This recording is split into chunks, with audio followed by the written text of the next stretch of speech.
creativity blooms in the Washington, D.C. area. One of the trips that we made was to Alexandria, Virginia, which is just minutes from Washington, D.C. It's amazing to see all the bustle in this historic and quaint town. One of the things that I would recommend is dining at one of Old Town Alexandria's top restaurants, and then perhaps hopping on the Potomac Riverboat Company's water taxi for a cruise to the National Harbor.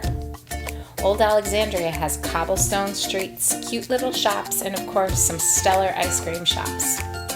Once you arrive at the National Harbor, you'll find several great restaurants, a carousel on the Potomac, and a very short Uber drive into Washington, D.C., our nation's capital.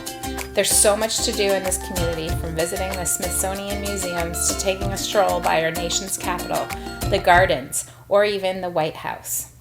Don't forget all of the history within this area and the amazing activities to take advantage while visiting the Washington, D.C. area.